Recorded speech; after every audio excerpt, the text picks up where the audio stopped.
Lesaux, and I have the pleasure and the privilege of serving as the Dean of the Harvard Graduate School of Education.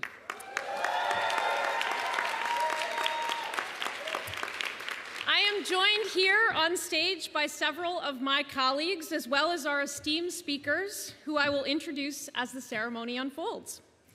Together, it is our pleasure to welcome all of you to this year's convocation ceremony. Welcome especially to the 774 graduates tomorrow.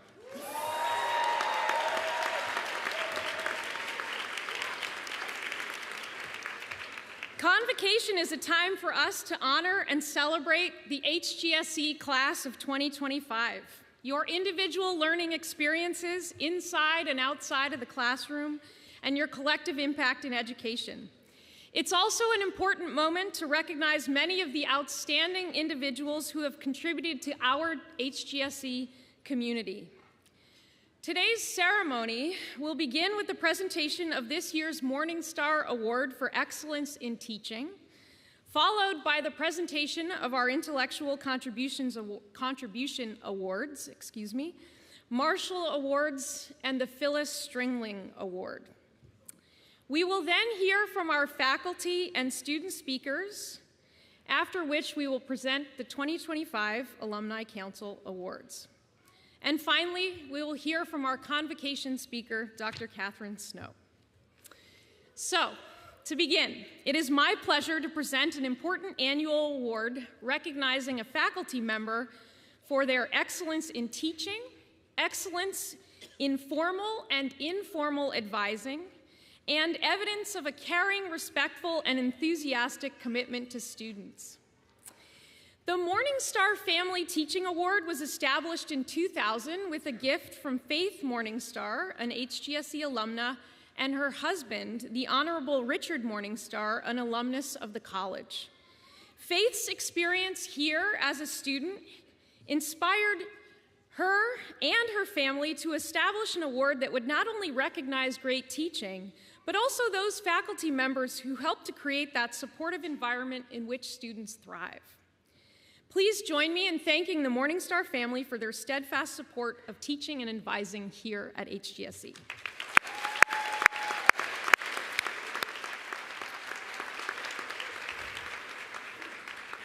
The Morningstar recipient is chosen each year based on nominations by HGSE students. The award includes a monetary prize and recognition on a plaque in Longfellow Hall. This year, students submitted nominations for 41 HGSE faculty members, which is a testament to the attention members of our faculty community place on teaching and mentorship. Always a tough decision, one faculty member's nominations stood out in this particular year. One student wrote, "The professor didn't just guide me academically, they created a space where I could share my fears, probe my questions, and meet my moments of joy. On this faculty member's advising, another student shared, this professor's dedication to their advisees goes far beyond standard expectations. They take the time to know each of us, listen deeply, and meet us where we are.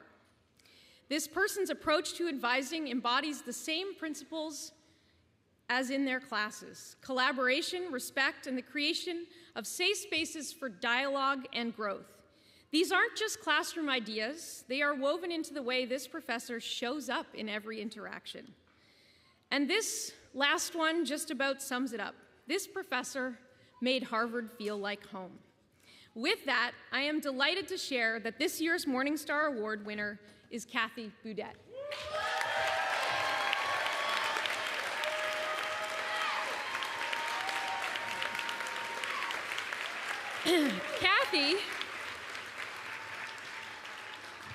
Kathy is a senior lecturer on education and director of the DataWise project. Her passion lies in supporting educators in working together effectively to improve learning and teaching. She leads institutes, online courses, and a coach certification program on collaborative data inquiry. The inscription on the certificate reads, "In recognition of your excellence in teaching and advising and your caring, respectful, and enthusiastic commitment to students." Please join me again in congratulating Kathy.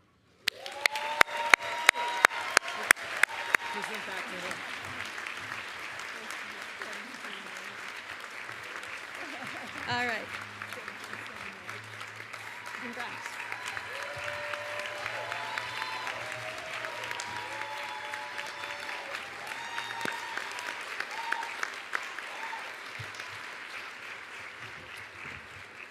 For 18 years, HGSE has recognized students from each master's program with an Intellectual Contribution Award. Master's students were given the opportunity to nominate fellow students, the people who most inspired their learning and intellectual inquiry over the course of the year. I am very pleased to recognize 2 students from each master's program as the recipients of the 2025 Intellectual Contribution Award. As I read each student's name, they will step forward to receive a certificate and a gold honor cord to be worn tomorrow at commencement. The inscription on the certificate reads, "In recognition of your academic achievement and your contribution to the academic life of HGSE, as nominated by your student peers and the HGSE faculty." Here we go. From Education Leadership, Scott Bauer and Salman Moti.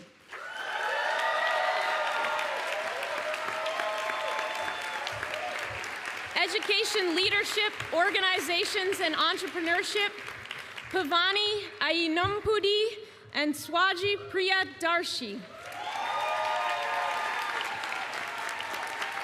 Swaraj, excuse me. From Education Policy and Analysis, Alexis Lassiter and Maria Renee Palomo.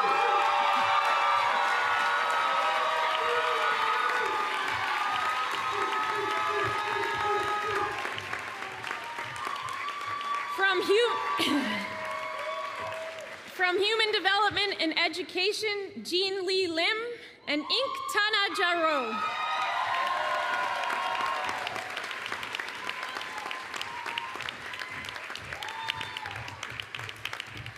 From Learning Design, Innovation and Technology, Luis Gaitan and Tyler Hunt.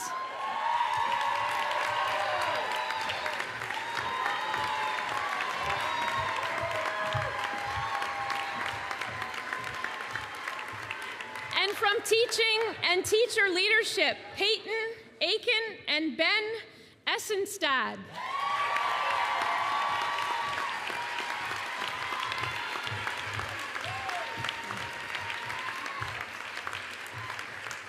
Once again, congratulations to all of our Intellectual Contribution awardees, and thank you for enriching the HGSE student experience.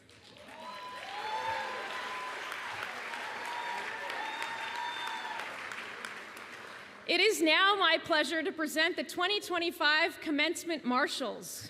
Commencement Marshals are elected by their peers for their leadership, their involvement in the HGSE community, and their commitment to service. They are honored as exemplary role models and representatives of the Harvard Graduate School of Education. 2 marshals are elected from the PhD in Education program and from the Doctor of Education Leadership program. 1 marshal is elected from the Certificate of Advanced Study in Counseling and in each of the 6 master's programs. As I read each student's name, they will step forward to receive the Marshal's Medallion to be worn at tomorrow's commencement. The marshals for the PhD in Education, Chandra Jones and Salman Khan.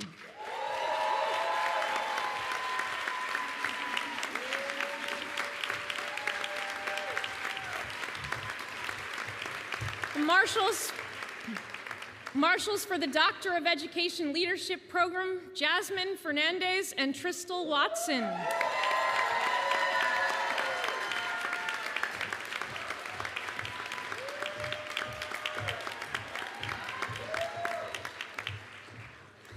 And the marshal for the Certificate of Advanced Study Program in Counseling, Mingzhu Mao.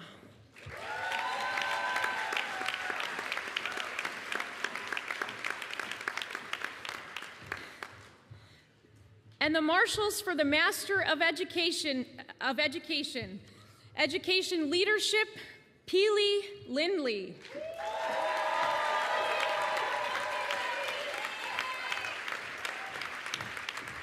Education Leadership, Organizations and Entrepreneurship, Mojisola Idu.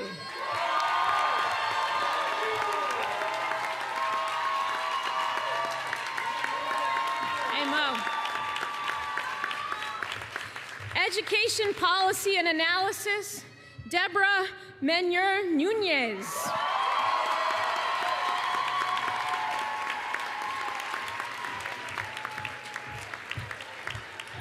Human Development and Education, Sampa Tan.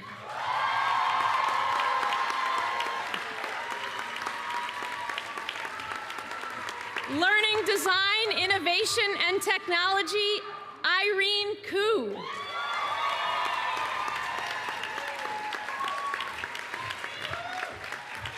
Teaching and Teacher Leadership, Lauren Heath.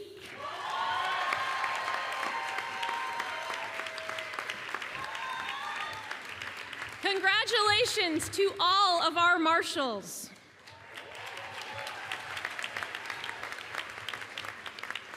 It is now my pleasure to present the Phyllis Strimling Award. This award was created in 2000 to honor Phyllis Strimling, an HGSE alumna from the class of 1989 and the former director of the Radcliffe Seminars program.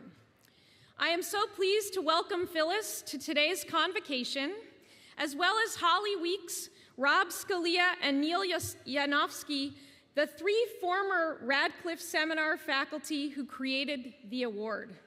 Please join me in thanking Phyllis, Holly, Rob, and Neil for their support.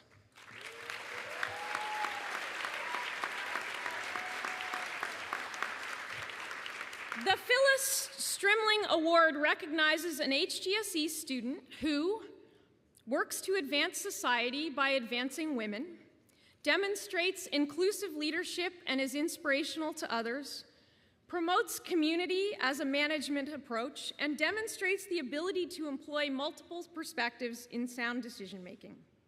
This year's recipient is Satyam Mishra, a candidate in the Teaching and Teacher Leadership Master's Program. Satyam Mishra, graduating in this TTL program, is an engineer turned educator from Bihar, India, completing his studies as a Barakat Family Fellow. In 2021, he was named a finalist for the prestigious $1 million Global Teacher Prize by the Barkey Foundation in partnership with UNESCO. A Fulbright Scholar and one of Teach for All's selected network connectors, Satyam has taught across 18 countries in Asia, Africa, and Europe, including India, Ethiopia, Afghanistan, and at the Malala Yousafzai All-Girls School in Lebanon. His work has supported first-generation college students, refugee learners, children with special needs, and adult women returning to education. For his contributions to global education and youth empowerment, he was selected as a shaper in the Global Shapers Community, a World Economic Forum initiative. Please join me in congratulating this year's Phyllis Strimling Award winner, Satyam Mishra.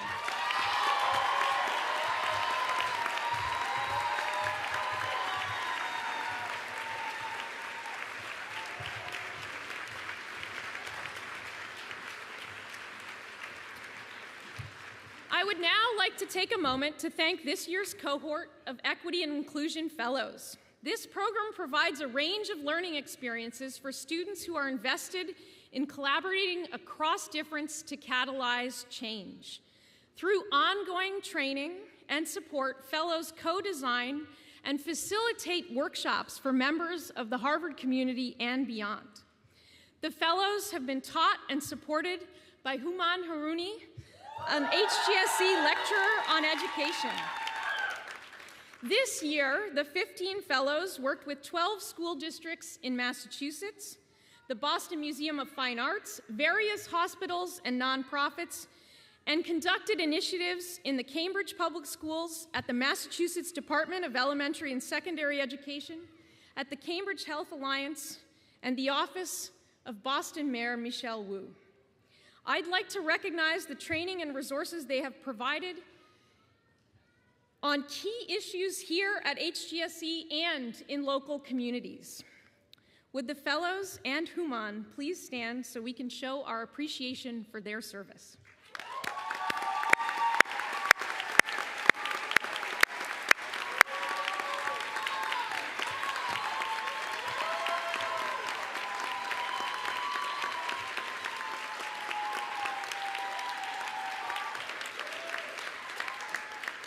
Along with this year's Equity Fellows, I want to thank and acknowledge all those who led, and in some cases designed and created student groups this academic year, including our numerous student organizations and affinity groups. I ask that all of our student group and organization leaders stand so we can show our appreciation for your service.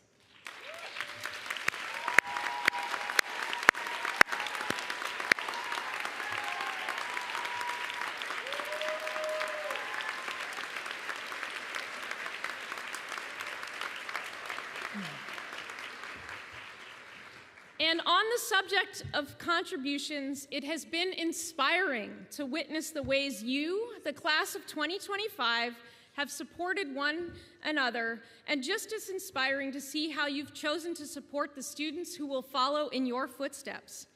Each year on this campus, we invite our graduating students to make a class gift in support of financial aid for next year's students so that others can fulfill their dreams of studying at HGSE. This year, more than 295 of you, almost 300, answered this call, and together you raised an impressive $14,100 for financial aid. Thank you for taking part in this tradition and helping access for future students. So now I will turn the podium over to Marty West, our HGSE Academic Dean and Shattuck Professor of Education, who will introduce this afternoon's faculty speaker.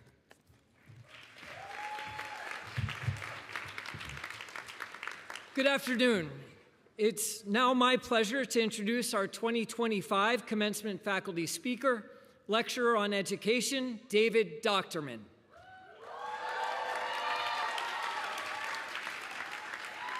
Each year, we ask the graduating class to select a faculty member who has had a significant impact on their HGSE experience to speak at Convocation. It is a competitive process with nominations submitted for dozens of faculty members each year. Dean Lesaux and I were thrilled to learn that our community chose Dr. David Docterman to receive this year's honor. Dr. David Docterman, or Doc as he is universally and affectionately known, began teaching at HGSE in 2001 as an adjunct lecturer. He brings over 45 years of experience in education, beginning in 1979 as a high school history and social studies teacher in Connecticut. In 1982, Doc helped found Tom Snyder Productions, a pioneering organization in education technology. He stayed on with Tom Snyder Productions, which became Scholastic, and later Houghton Mifflin Harcourt, until 2017, when he joined the HGSE faculty full-time. At Harvard, Doc teaches courses on the role of technology in education and on EdTech publishing.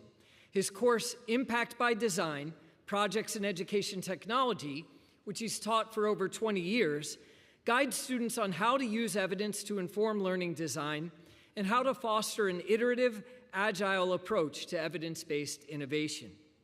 In addition to his teaching, Doc has served on the leadership team for Reach Every Reader, a dynamic partnership between HGSE, MIT, and Florida State University that seeks to positively impact early literacy through developmental approaches to reading difficulties. And last year, Doc's exceptional teaching was honored with the Morningstar Family Teaching Award, which you heard about earlier in the program. We are thrilled that Doc's students have honored him once again through his selection as this year's commencement speaker. Please join me in welcoming my friend and colleague, Doc, to the podium.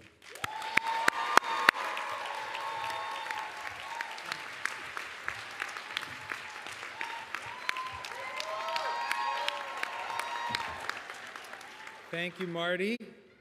I am honored and flattered to be standing here. I do feel some extra pressure to be the warm-up act for the student speaker.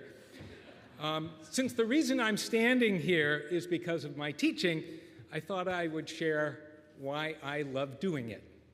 So here are 3 of the reasons I love to teach with personal anecdotes. Reason number 1 for why I love teaching: I get to learn a lot. Maybe this experience is familiar to you. You read, watch, or hear an explanation of something new to you, and you think, I got this. And then you go to explain this new thing to somebody else, and as you see their bewildered face, you realize, I don't got this. I had that feeling certainly after my son explained his doctoral research. Just a second. Murine immunity-related GTPase M proteins regulate immunity to intracellular infections to me. I actually thought, after his careful explanation, I got this. But when I tried to explain his research to somebody else, that I got this quickly dissolved into, I definitely don't got this. But I also experienced this I don't got it feeling when working on a product teaching electric current to 4th graders. How do I explain free electrons jumping from atom to atom? Nothing pushes your comprehension like taking responsibility for someone else's. You really need to understand the domain. I've taught math, social studies, and of course learning design over 40+ years in educational publishing business. I've been part of over 100 products covering topics across the domains. I have learned a lot of content deeply enough to begin to think about how someone else might understand it. Learning all that new stuff is awesome, but it's barely half of the job. I also needed to learn about the audience. What do they already know? What metaphors and analogies will make an abstract concept meaningful? What motivates and engages? As a teacher, I get to learn about people and how and why they do what they do. Cue personal anecdote. Years ago, I was working on a math intervention program for students in middle school and above who were 2 or more years behind in math. Math never made sense to them. As usual, I turned to experts literally from around the world. To get at how we might make conceptual math meaningful, I even turned to George Lakoff. Some of you may know Lakoff's book, Metaphors We Live By, but you are less likely to know he co-wrote Where Mathematics Comes From. He writes about how we need metaphors to understand concepts we never experience, like Xfinity, although some classes feel like they're never going to end. So I asked George how we make math concepts understandable to the kids I wanted to reach. He said, use things from their lives. Like what, I asked. He answered, I don't know. I'm not one of those kids. You need to go ask them. So now I'm tuned into kids' conversations everywhere, and I got a glimpse of what I was looking for on a New York subway. I overheard a group of adolescents sitting across from me having a rich mathematical discussion. They were debating who was a better basketball player, Kobe Bryant or Michael Jordan. I wanted to throw in LeBron James, but it was their conversation, and I was just eavesdropping. Although they weren't using any numbers, their debate showed mathematical thinking in action. How do you measure each player's impact on their teammates? How much do they make those around them better? I went back to my math experts and shared the story. Is this the mathematical thinking we want? Yes, cool. Math that wasn't about pizzas and trains traveling at different rates, and that came right from the students.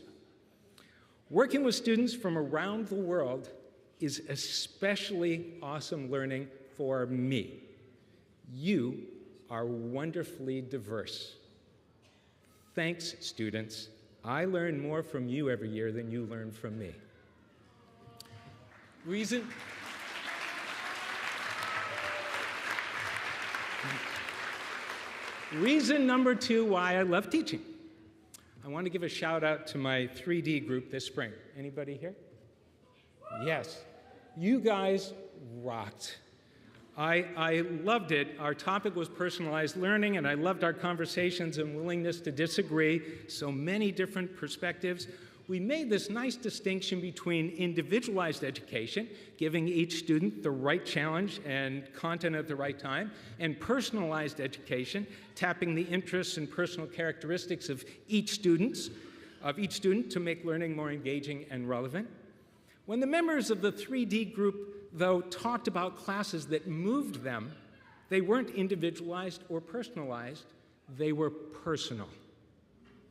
There's a book, A Special Relationship, Our Teachers and How We Learn, that's an anthology of 70 noted Americans describing their special teachers. The stories describe teachers who made unrelenting demands on their pupils. You're going to do it or you're out. Teachers who showed a special interest in a student, teachers who commanded complete attention, and those who embraced playfulness. The pedagogies described varied widely, but one commonality ran through all of them: a sense of personal connection. Cue another personal anecdote. In 1997, I don't want to ask how many of you were alive then. Okay. Sebastian Junger published his first blockbuster book, The Perfect Storm, which was later made into a feature film starring George Clooney. Some of you are old enough to remember it, some of you probably not, a bit too young. With The Perfect Storm, Junger was getting a lot of press. He was on all the talk shows, and this is a time before people had their own personal news feeds, so everybody knew Sebastian Junger. I was at a wedding on Cape Cod for one of the employees of Tom Snyder Productions, the company that I helped launch in the 1980s. Tom Snyder, the core founder, had been a beloved science and social studies teacher just down the street at Shady Hill Academy in Cambridge. And one of his students had been Sebastian Junger.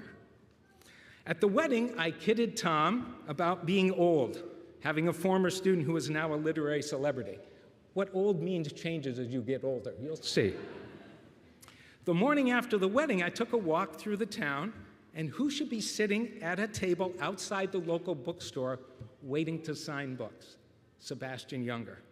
I went into the store, I bought a book, The Perfect Storm, I brought it out to the table, I set it down in front, and I told Sebastian I had just been with his former fourth grade teacher, Tom Snyder. Suddenly, Sebastian's rugged, handsome face, Google it later, he had a rugged, handsome face. That face softened, his eyes widened, and he goes, does Mr. Snyder know that I wrote this? It was the sweetest thing. He wanted his fourth grade teacher to be proud of him. Yeah.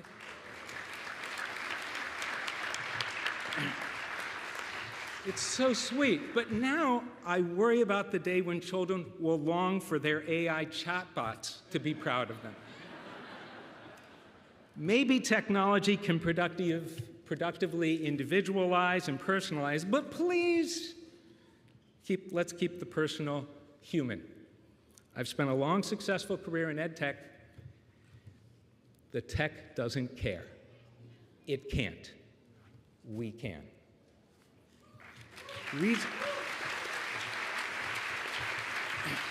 Okay.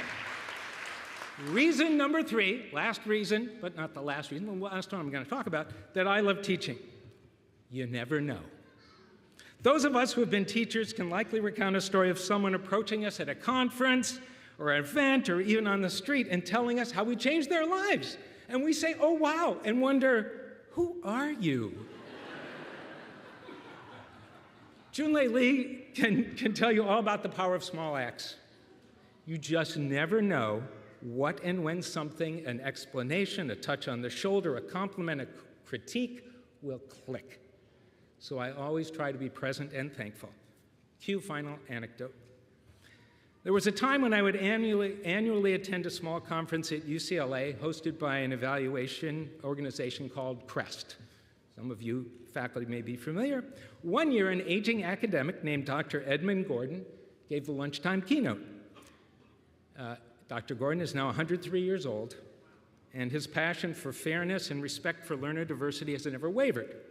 Well, I went up to his table as people were setting up for lunch, and I said, "Dr. Gordon, I'm David Docterman." He looked at me, waiting for me to continue. I kidded him. "I can't believe you don't recognize me. I was a student of yours in college over 40 years ago." He smiled.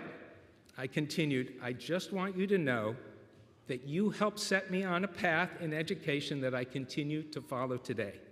You taught me that fairness is a right, and I am still fighting the fight." Then came the tears from him and from members of his family. I think his great-grandchildren were with him. It is a privilege to have the opportunity to intersect with people's lives, even when you have no idea if and when an encounter will matter. And then expressing gratitude for one of those acts is, according to the research, healthy. And I get both.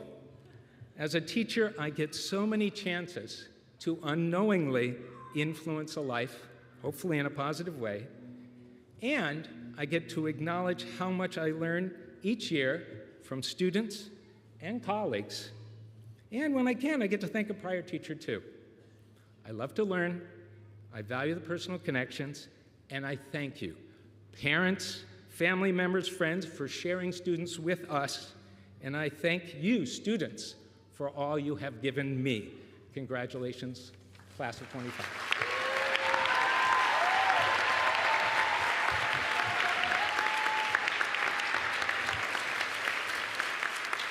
Thank you, Doc, and congratulations.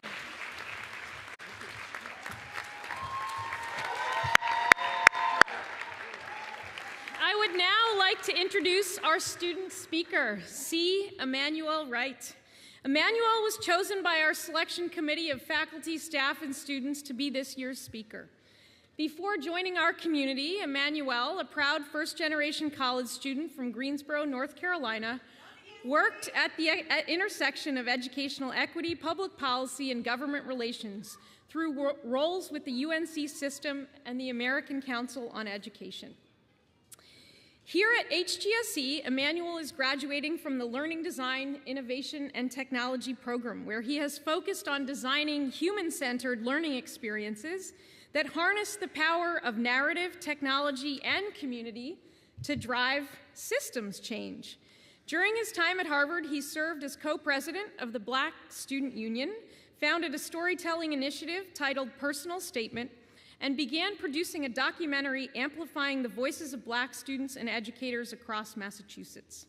After graduation, he plans to return to the South to bridge culturally responsive curriculum design, political advocacy, and leadership development.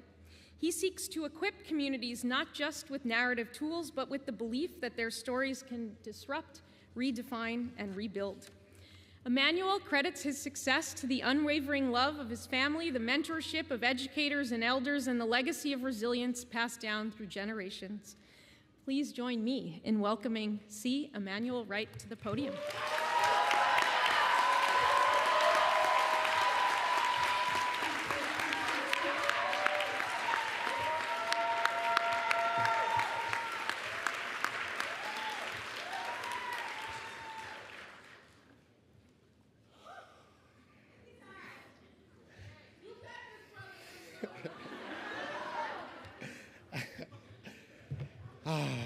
Man, it's been a journey, it's been a journey, it's been a journey. Good afternoon, Harvard Graduate School of Education, class of 2025.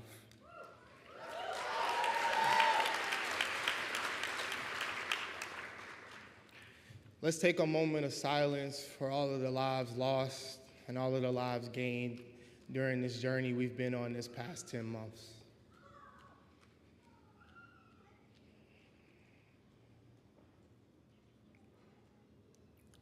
Thank you. Congratulations to everyone who has made it to this day, whether you glided here or crawled. I would be remiss not to acknowledge that this has been a really tough time for many of us, and to know that as we share this space together to celebrate, to exhale, and to witness each other, it's a gracious moment that deserves nothing but jubilation. Good afternoon, Dean Lesaux, faculty, staff, families, and my fellow graduates, class of 2025. When we first applied to HGSE, each one of us wrote a personal statement.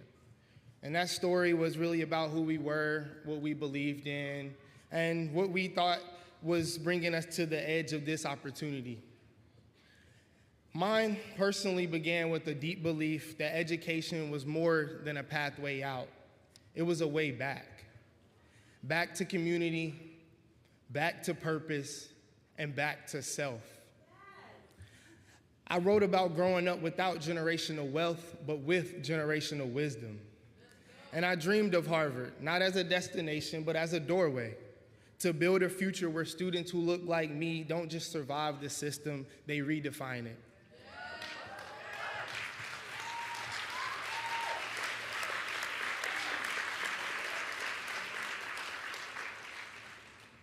I was thinking about the students who are brilliant but silenced, the ones who don't have access, the ones who don't have freedom to express, and the ones who are never handed the microphone to speak on the changes that they want to see in this world. Similar to the way I'm doing right now as I honor and grace this stage in this moment. I wanted to be a conduit, a voice for the voiceless, an advocate for those who've been pushed to the margins. A few months before I even had the idea of applying to HGSE, in August of 2023, I discovered that my grandfather had written his own personal statement, not in words, but through action. He was one of 13 plaintiffs in the landmark Supreme Court case, Griggs versus Duke Power Company. And that case wasn't just about challenging the company, it exposed the system. In the 1950s, Duke Power Dan River Steam Station in Eden, North Carolina, restricted black employees to his labor department, where the highest paying job earned less than the lowest paying in any other position in any other department. Then in 1955, they added a requirement, a high school diploma, where most black workers had systematically been denied. On July 2nd, 1965, the day the Civil Rights Act of 1964 was taken into effect, they added 2 tests, the Bennett Mechanical Comprehension Test and the Wonderlic Cognitive Ability Test. These so-called objective measures made white applicants nearly 10 times more likely to advance to a different position in another department over the black ones. But my grandfather and others pushed back, and the Supreme Court agreed. They ruled that acts generally lawful may become unlawful when done to accomplish an unlawful end. Griggs established the legal precedent of disparate impact, a doctrine first recognized in March 1971 that continues to shape employment to this day. And to be honest, that discovery lit up my world. It made my purpose undeniable. It clarified why advocating for an inclusive, accessible education system is not just my passion, it's my inheritance. It reminded me that the fight for justice runs through my bloodline, that my presence in this space is not accidental, it's ancestral. And it deepened my drive. Thank you.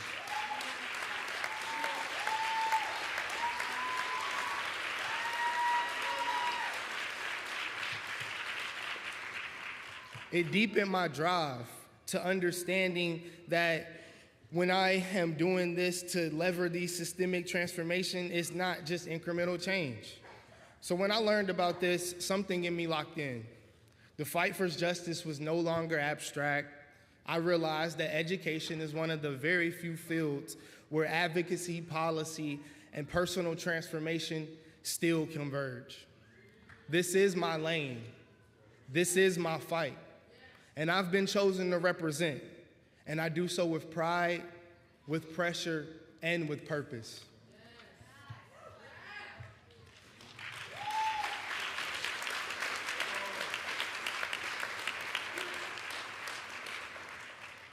I remember sitting in front of my laptop, staring at the blinking cursor, wondering if my story, my truth, was enough? Was it worth telling? I wrote that statement with hope, yes, but also with fire. I wanted to find a place where my questions weren't too loud, where my ambition wasn't too big, and where my love for my people wasn't seen as political, but necessary. That fire didn't start with HGSE. It's been burning.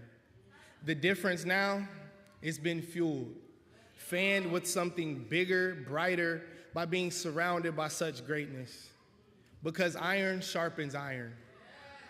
And this year, I've been sharpened by peers who forged critical theory into pedagogical poetry, who brought brilliance into every breakout room, and who held me accountable and lifted me higher. That flame now burns fiercely with the weight of responsibility and the glow of vision. And I wasn't alone. One of you told me I wrote my personal statement at 2 a.m. in my apartment floor crying because I was tired of being told that the way I loved kids, the way I taught wasn't academic enough. And one of you said, I wrote about my grandfather. He couldn't read or write, but he taught me everything I needed to know about resilience. And I applied to HGSE for him.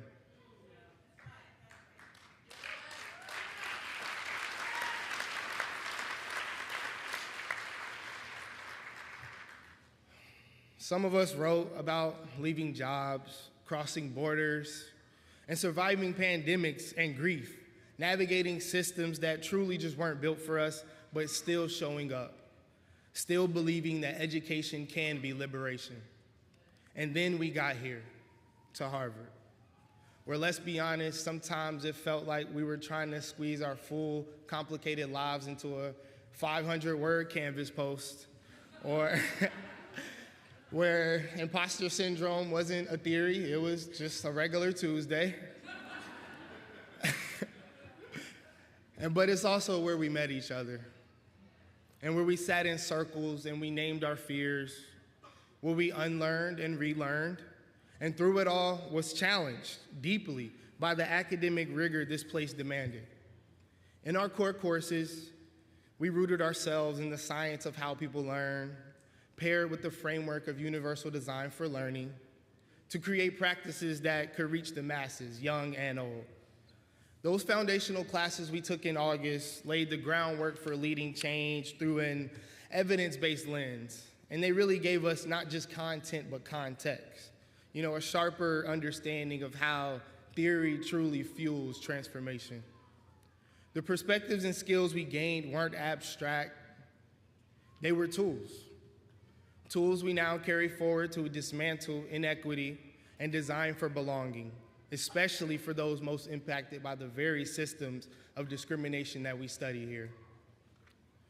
Where we dreamed together, fought together, and laughed way too hard in Gutman and held each other when it got heavy. Our HGSE experience was never confined to classrooms. It was in the late night conversations in dorm lounges, in campus hallways. It was in the stadium seats of Fenway, the museums of Seaport, and the cabin getaways in Lenox, where theory met testimony and where policy met people. It was being shaped by professors who dared us to reimagine and peers who challenged us to go deeper. It was walking through Harvard Yard with the weight of history on our backs and the future in our hands. And somewhere in the middle of it all, during a course at HGSE, I saw an image of Lewis Latimer, a name I hadn't heard nearly enough growing up. Born right here in Massachusetts, Latimer was most remembered for creating the carbon filament that made Thomas Edison's light bulb practical and long-lasting. Without his innovation, the light as we know it would not glow today. And I carried that image with me, not just as a Black man in STEM history, but as a symbol. Because HGSE may have provided the framework, the bulb, but we, the students, are the carbon filament. We are the illumination. And just like Latimer made light sustainable, we can make knowledge transformative.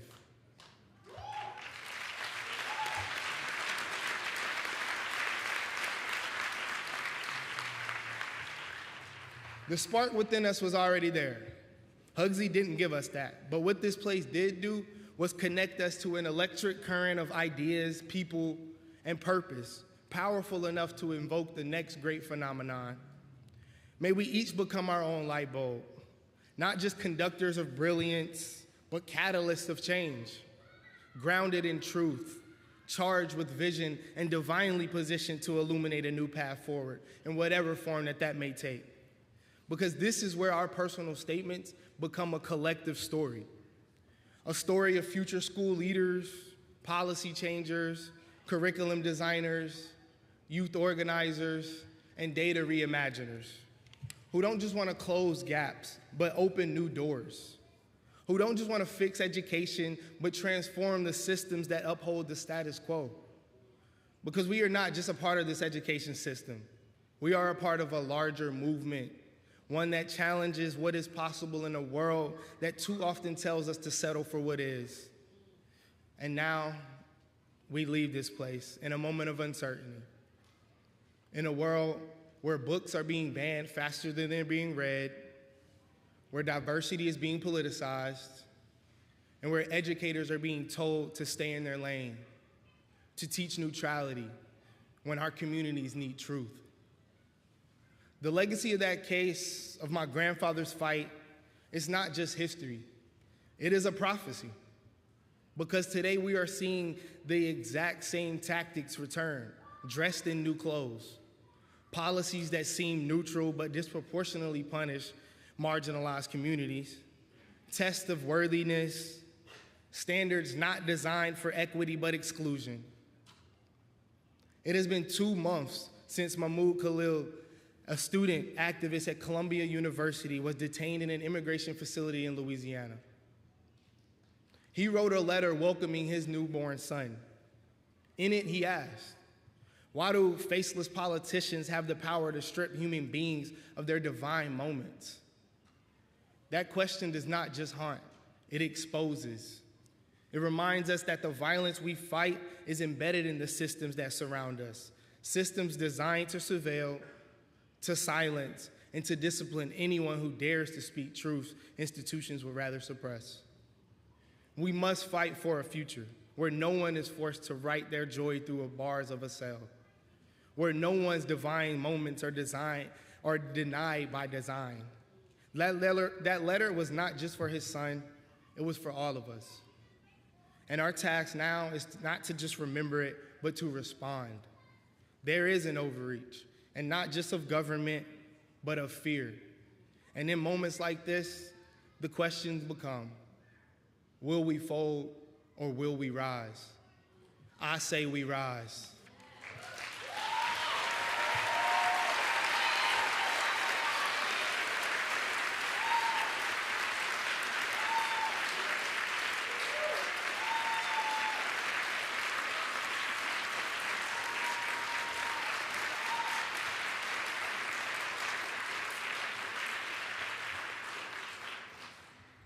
We didn't come to Hugsy to blend in. We came to learn to change the world. And sometimes that change starts by reminding folks, don't underestimate my brain. And that's dumb.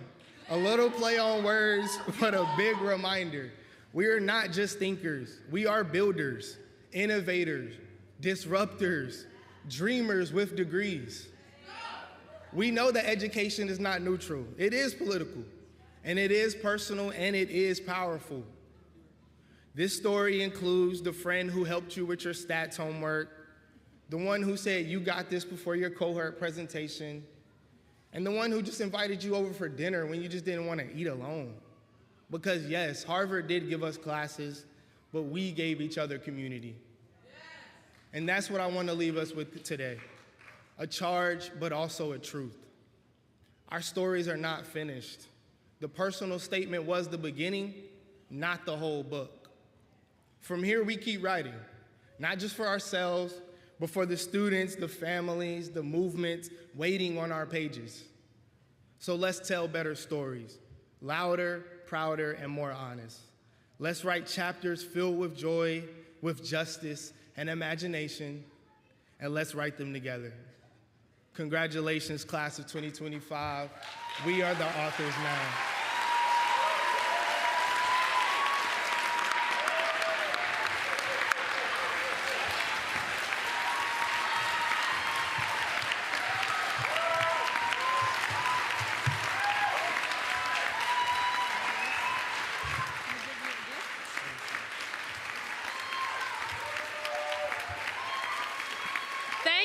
Emmanuel, and congratulations.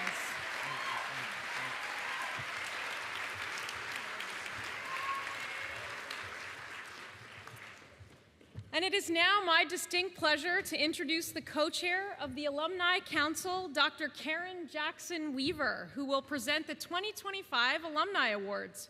Karen earned her master's degree from HGSE in 1995. She has been a global leader in higher education for these 25 years and has devoted her career to academic excellence and institutionalizing access and wellness for all students, faculty, and staff. She has served in multiple high-level roles in higher education, including most recently as Senior Associate Vice President of Global Faculty Engagement and Innovation Advancement at New York University.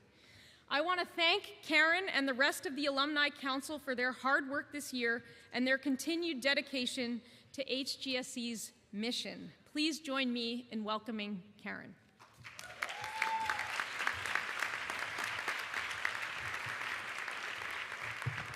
Thank you so much, Dean Lesaux, for that lovely introduction. Today is especially meaningful to me because, as the Dean indicated, I'm a 1995 HGSE graduate, which means this ceremony marks my 30th anniversary.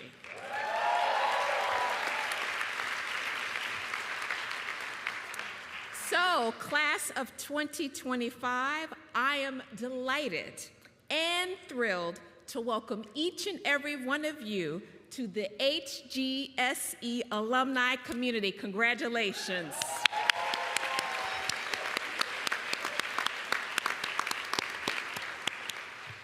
As co-chair of the Alumni Council, I consider it a true privilege to present the 2025 Alumni Awards to these two remarkable individuals.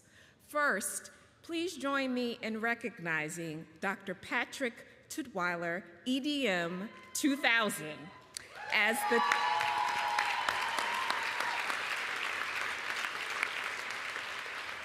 He is the 2025 recipient of the HGSE Alumni Council Award for Excellence in Education.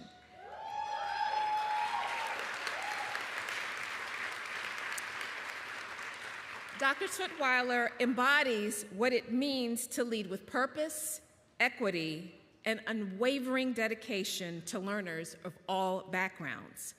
Over a career spanning more than 2 decades, he has served as a teacher, principal, superintendent, professor, and now as the Massachusetts Secretary of Education.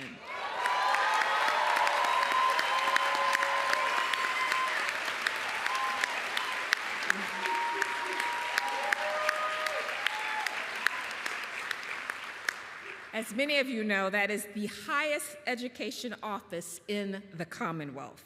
In each of these roles, he has remained steadfast in his mission to dismantle systemic barriers and to ensure that every student, regardless of zip code, language, or background, has access to high-quality learning opportunities. What makes Dr. Tutwiler's contributions even more remarkable is his dedication to lifting others as he rises. Returning to HGSE as an instructor, he continues to mentor future school leaders who carry forward his legacy of equity-centered leadership. Dr. Tutwiler's journey reflects the very heart of the mission of HGSE, to learn to change the world. His exemplary leadership, commitment to justice, and transformative impact on communities make him more than a worthy recipient. He is a true inspiration to us all. You can clap.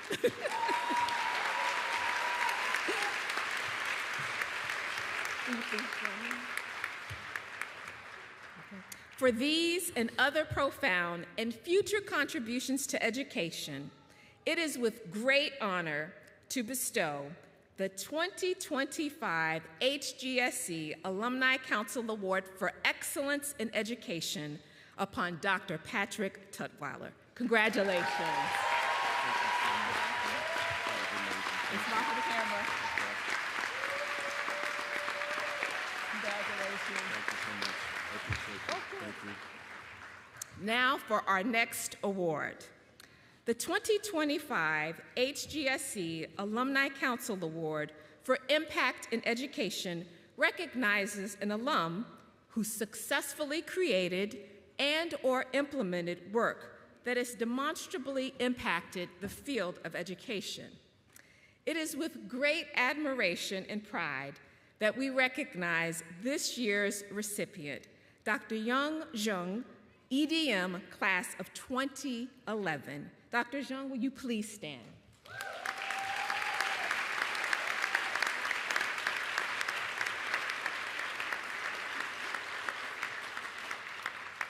Dr. Jung's work sits at the forefront of one of the most critical issues facing education today, the intersection of artificial intelligence, academic integrity, and educational equity.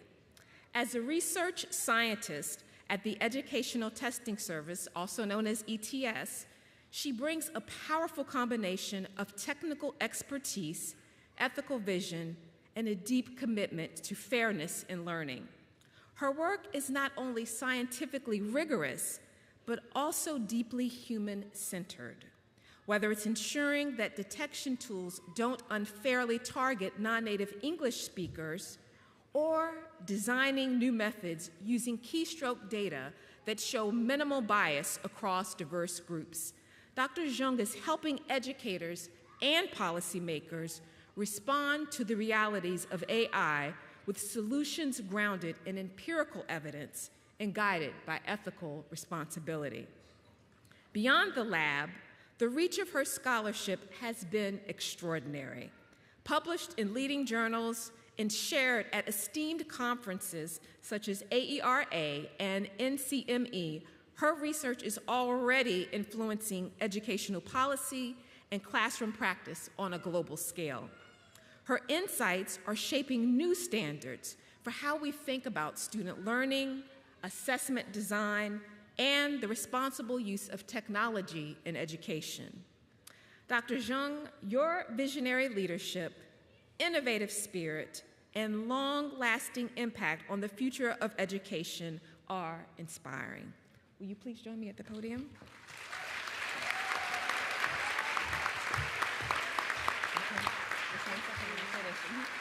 It is with great honor that for these accomplishments and more to come, we recognize Dr. Young Jung with the 2025 HGSE Alumni Council Award for Impact in Education.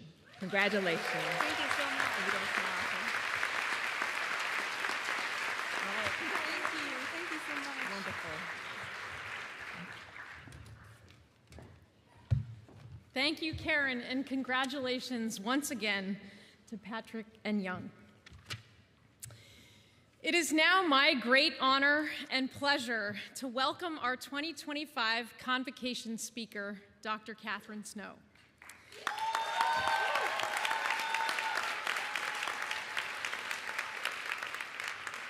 Catherine retires from teaching in the coming weeks after almost 50 years on Appian Way. Since joining the faculty in 1978, she has been integral to this community as a colleague, mentor, teacher, and scholar. Known for her sharp wit and iconic fashion sense, Catherine is, quite simply, an HGSE institution. At last count, Catherine has authored or co-authored 28 books and 342 scholarly articles. She is an elected member of the American Academy of Arts and Sciences and the National Academy of Education. She holds 3 honorary doctorates and has advised well over 100 doctoral students. It is no overstatement to say that Catherine Snow is a rare and remarkable force. A courageous and path-breaking scholar, Catherine is a world-renowned expert on children's language and literacy development. When she entered the field, a prevailing theory put forth that children are born with an innate capacity to learn language. They could rapidly and effortlessly acquire language. It was a view that minimized the role of the environment, of interaction, and of teaching itself. And in academic terms, the controversy was real. So this is where Catherine comes in. Catherine's sophisticated and intricate work painted a very different picture.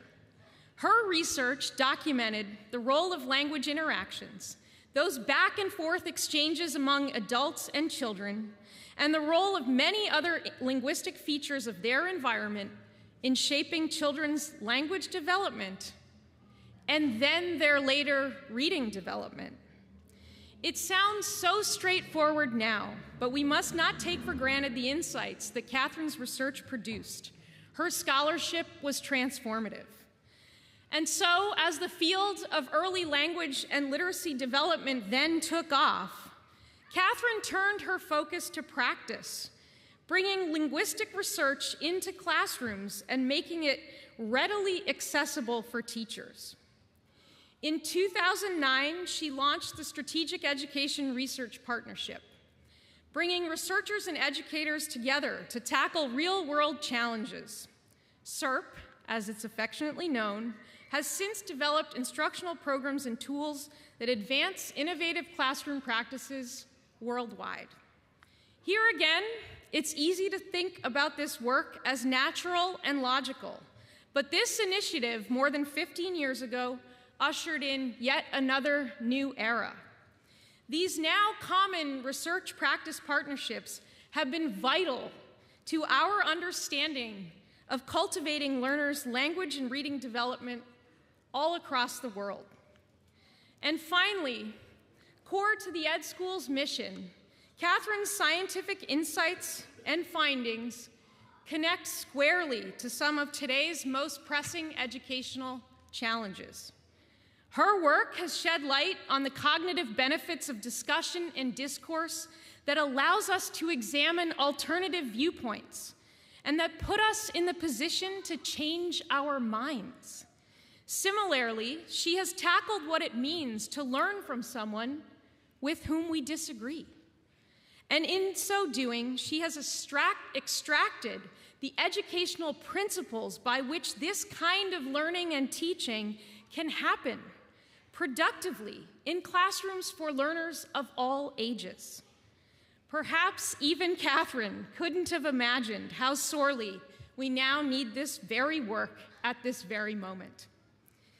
Catherine's innovations have also altered the blueprint of teaching at HGSE by reimagining how our degree programs are designed and delivered, including, of course, our signature How People Learn course. It's hard to think of a colleague who has made a greater impact on HGSE in the global field of education than has Catherine. As Catherine looks ahead to retirement, there are a number of us whose scholarly and community life just won't be the same. Our colleague Paola Uccelli shares the following. We all know that Catherine bravely contested Noam Chomsky on the nature of language development, and we know the global impact of her word generation intervention, but some of you also might not know that Catherine has been committed to the environment for decades. She was recycling plastic and glass in the 1990s, taking bottles and cups home from the third floor of Larson Hall before there were even recycling bins.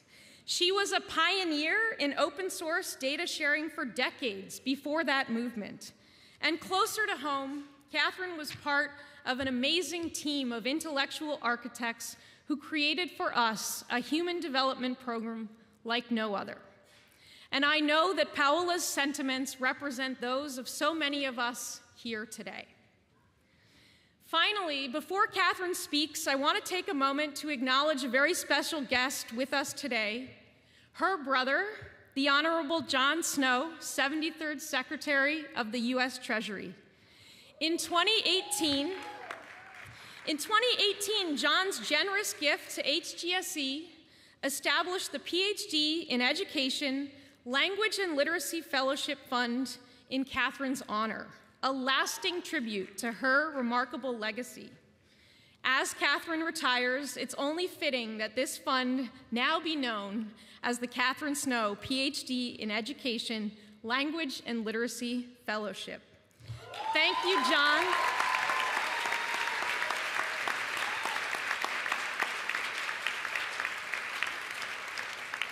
Thank you, John, for ensuring that Catherine's passion and scholarship will continue to shape future generations. I am thrilled that Catherine is playing an instrumental role in today's ceremony.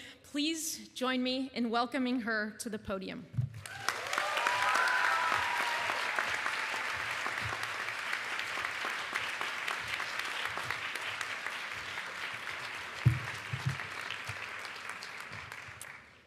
Thank you. Thank you, Nonie. Thank you, John. Thank you to all the members of my family who are here for this event. Several months ago now, Nonie Lesaux, then interim dean, invited me to give a talk at this convocation, and she said, oh, you could give a brief review of education research and how it's contributed to the betterment of people's lives. And she might wish tomorrow morning that I had followed that suggestion. But I think it has been undercut by recent events. A couple of issues. First of all, the urgency of addressing the challenges to education, to the academy that are facing us. And second, if you take the last few months into account, it's really hard to argue that the world is getting better.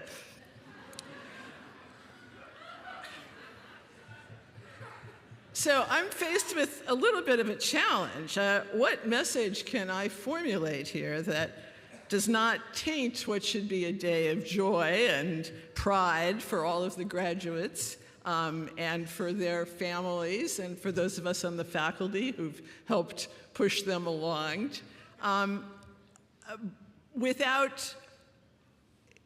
while ignoring what's going on in the world. I don't know quite how to do that, how to make that challenge. The joy should be real, and you should feel it and experience it, but I recognize that many of you are also dealing with uncertainty and with confusion about your futures and dismay at the prospect of sudden changes in your plans. And we have to acknowledge that reality as well. I think I've come to realize now how naive we've been to assume that the values that Harvard stands for are widely shared, that producing life-enhancing and life-saving research was enough to justify our existence, that the undeniable benefits of constituting a student body that is heterogeneous, I think that's a word we can still use,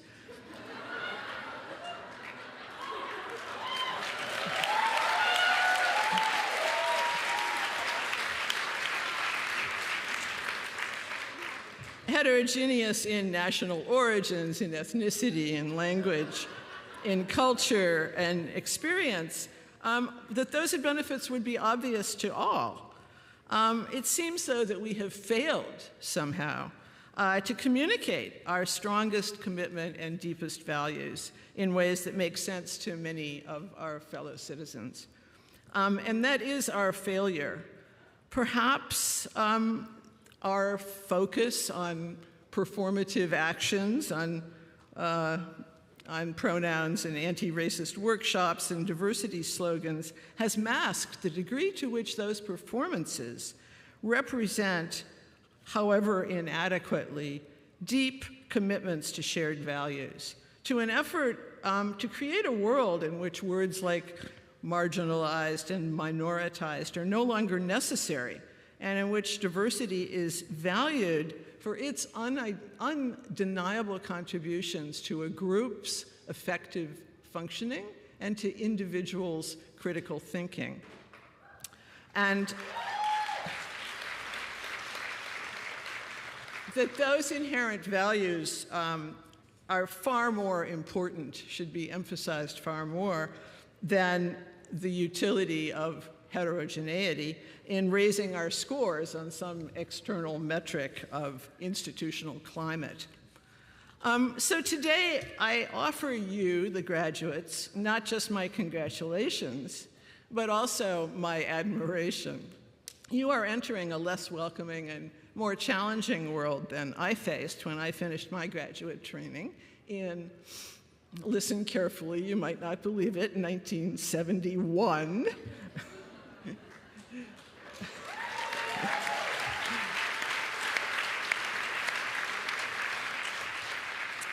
Those of us born in the US just after the Second World War could well be called the multiply blessed generation, I think. The country had emerged from a debilitating depression, from a devastating world war, and everyone was ready to settle down to world peace and domestic tranquility. And we did, to a large extent. The facts confirm that various aspects of society were indeed getting steadily better in those post-war years. Poverty continued to exist, but economic options were expanding, wages were rising. Folks continued to complain that kids weren't learning to read well enough, but schooling was universally available and access to higher education was vastly more accessible than it previously had been. Racism was far from ended, as we have heard from Emmanuel, but the civil rights movement generated legislative initiatives that led to advancements in access to voting, to employment, to schooling, and perhaps most importantly, to changes in people's beliefs. I certainly don't mean to suggest, I'm not naive, I don't mean to suggest that everything was wonderful. Sexist policies and attitudes persisted, unquestioned. Racism and anti-Semitism were tolerated. The New Deal and the Great Society, to the contrary, notwithstanding, poverty continued, as did severe inequities in access to good schools, to decent health care, and to safe employment.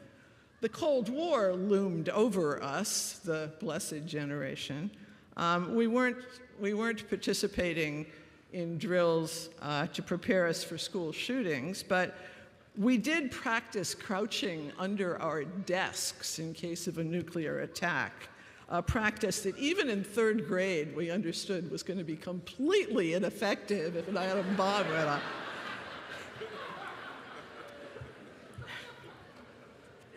So despite all the failings of that era, there was, and I think this is most important, a general sense of optimism, a sense that things were getting better, that the future was secure. And that phenomenon was not limited to the US. In Europe, in the post-war years, with the stimulus of the Marshall Plan, but also the reasonable policies of Western European countries around social welfare and access to schooling and health care and elder care, people's lives really did get better. China, too, after emerging from the rigidities of the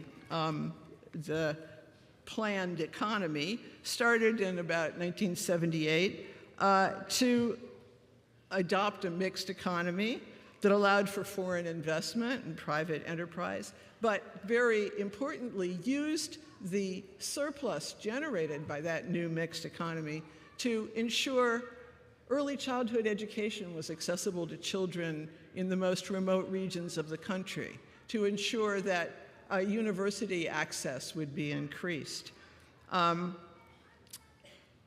and to use education as a way of revitalizing shrinking rural population centers. Vietnam, after the merciful end of the American War, focused on developing a national literacy curriculum and national literacy assessment program, which improved literacy rates from close to 0 for most of the population to essential universal literacy by now. At the same time, economic factors reflected that increase in literacy and education.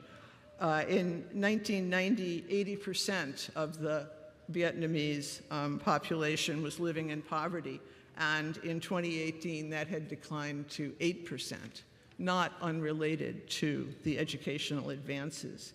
In Latin America, Brazil and Uruguay and Chile have had somewhat up and down economic histories, but certainly have over that entire period seen impressive economic growth. And in every case, the expansion of economic opportunities in those countries was powered by improvements in educational access and quality, through undertakings often led or shaped by graduates of HGSE.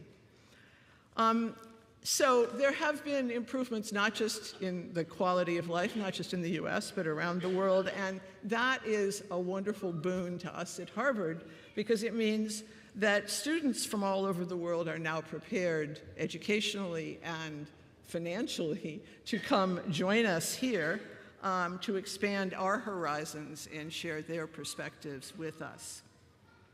I would argue, though I've been talking about prosperity, you might think I've been hanging out with economists for the last couple of days, that the growing prosperity is really not the major feature of that period in our history. I would say that optimism was. Things were not just getting better, they were experienced as getting better. Were they perfect? Of course not. Politicians cheated and profited from their positions of power as they do now, although they did at least attempt to cover up the lapses. And they had the decency to be embarrassed about them when caught.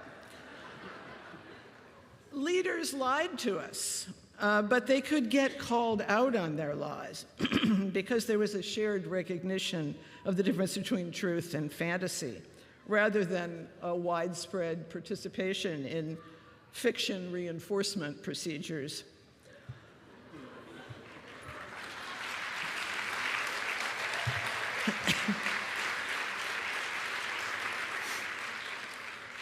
Anti-Semitism existed, but it could still be distinguished from legitimate criticism of Israeli government policies.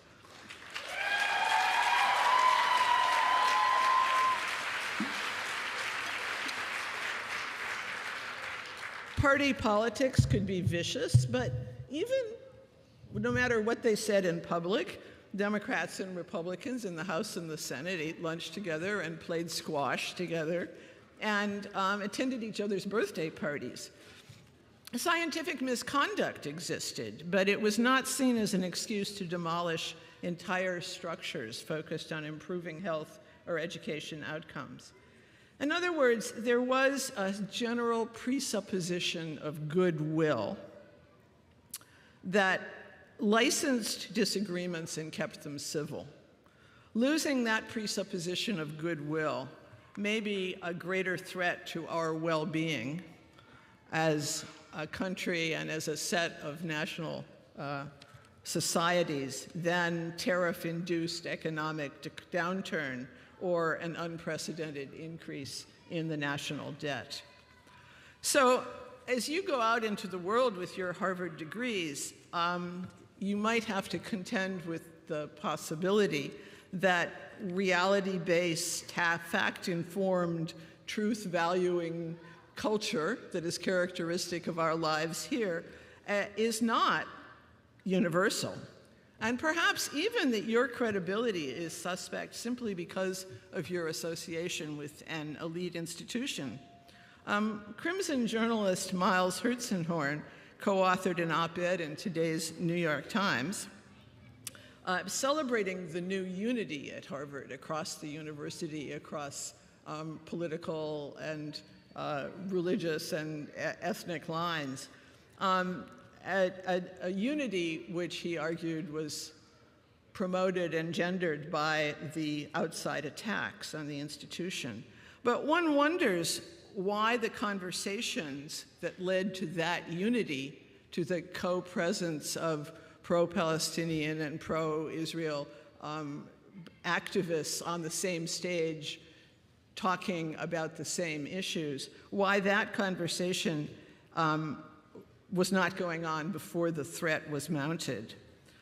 I would hope that we have all learned here at HGSE how to anticipate the need for conversations across division, how to discuss important issues civilly with those we disagree with.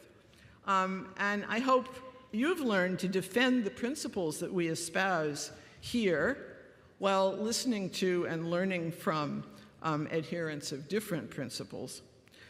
As Nonie mentioned, I've been involved for over 20 years in developing elementary and middle school curricula that were designed to teach adolescents the skills of debate and argumentation, skills which require sophisticated oral language and literacy accomplishments, but they also require respect for facts and respect for one's opponent.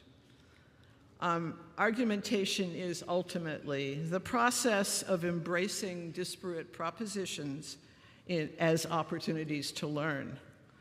How can anyone think that? Well, that's a question we will never be able to answer unless we bother to ask them and to listen to their answers. Such conversations are undeniably difficult. They require skills that we too rarely teach young students, or for that matter, older students. They are difficult because they create paralyzing dilemmas. Is the point of such discussions making our own thinking clear, or letting others make their thinking clear to us? Should we be trying to persuade people? Or understand them? What is the right balance between courtesy and candor, between freedom of speech and avoidance of harm, between commitment to our own values and premature rejection of others' values, between disagreement and disagreeability? I invite you all to take these dilemmas home and discuss them with one another. But these dilemmas, by definition, are irresolvable. Problems can be solved. Dilemmas can only be reasoned about. Howard Gardner said somewhere, if we want to have good workers and good citizens, this is part of his good work project, we need to create common spaces in which individuals can talk about the moral and ethical dilemmas they have faced and how they resolve them. And of course, I agree. No one would disagree with Howard Gardner. But common spaces are not enough. We need to nurture the skills to talk to one another in those common spaces and the presupposition of goodwill that allows for both candor and ardor, that invites disagreement and a willingness to admit uncertainty, and that helps each of us inch toward the ability to listen to those whose perspectives are most distant from our own. So go out into the world, proud of your achievements, ready to exploit them, ready to use them to get a job with any luck. Go out as well prepared to defend this institution against mendacious attacks and gratuitous insults. HGSE's motto, you've heard several times today, learn to change the world. Note that, it's change the world, not change the USA, not change Cambridge, not change Massachusetts. You are here because we need you, your skills, your commitment, your willingness to speak up, the knowledge you have brought with us from your own corners of the world, and your courageous candor if the world is going to change for the better. Thank you.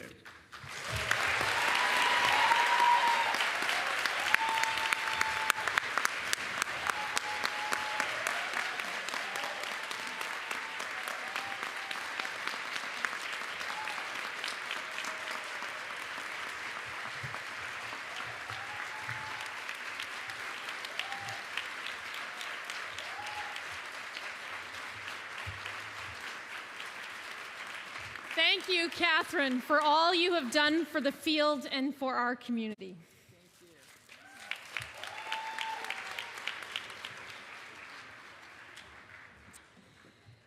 I have just a few closing announcements. First, I just want to be sure we thank everyone who made this event possible and all of the events of these few days. So first, please join me in thanking the team from the Office of Student Affairs, Kevin Bohm, Andrea Lee, Rilda Kissel, Brooke Wynn, Crystal Quintanilla, Janet Ross, Kelly Song. Thank you. Our operations team, the teams from the registrars, degree programs, IT, and marketing and communications units. Okay, I have a few reminders, so bear with me, because this is for real tomorrow. This is your day tomorrow. To all of you students, you need to be here and ready on our beloved Appian Way by 7:40 a.m. tomorrow morning for the university commencement exercises. Bring your IDs with you. You will need your ID to get in. In the yard, I will present you to President Garber to confer the degrees. HGSE is always one of the loudest schools, so please keep that tradition going. Do we want to practice? Do you want to practice right now? You can practice.